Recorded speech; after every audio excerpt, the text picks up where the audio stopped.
Hi everyone, it's Stella Grisant from WUPA, and we're doing a Work Happier Weekly where I talk to you about how to work happier, live better, and work through whatever's going on. So this week I wanted to talk to you about your inner critic and how to tame that really loud, really annoying, and often very hurtful voice in your head. And maybe that voice has many different personalities. Maybe sometimes it sounds like your mom or your boss or the frenemy that you have from high school. So whatever that voice sounds like, whatever that voice is, usually for most of us, that voice tells us we're not good enough, we're not doing enough, and we're just never going to get enough. And it really ends up making us feel quite crappy. So how do we tame that negative voice? So I wanted to talk to you because I like to keep these segments kind of short-ish, about 10, 15 minutes. So I want to talk to you about one aspect of that inner critic and to talk to you about a positive psychology concept called learned helplessness. So learned helplessness is a term that was coined by Martin Seligman when he was doing research on depression. So ironically, Martin Seligman is one of the founders of positive psychology, but this is from his research on depression.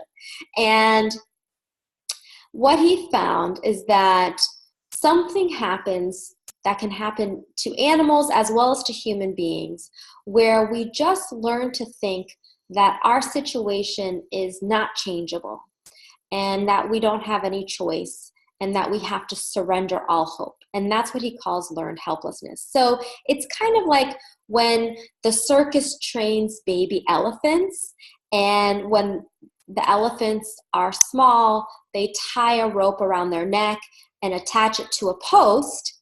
And when that elephant tries to escape, it's tugging, on the rope and it's stuck. And so the elephant, after a while, gives up, and the elephant grows to be quite large, and if it really wanted to escape, it could snap that rope. But it has grown to understand that no matter what it does, it just is stuck and has to remain close to this post. And so I want you to think about what situations in your own life are there where you're feeling stuck, where you feel like there's no way out, where this is just the way it is.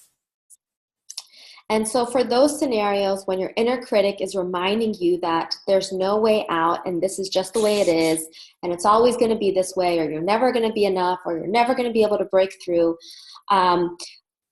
here's what Seligman recommends you do. It's called learned optimism. And learned optimism is how you talk to yourself. It's an explanatory style, and it's shifting your mental explanatory style of events from a pessimistic point of view to an optimistic point of view.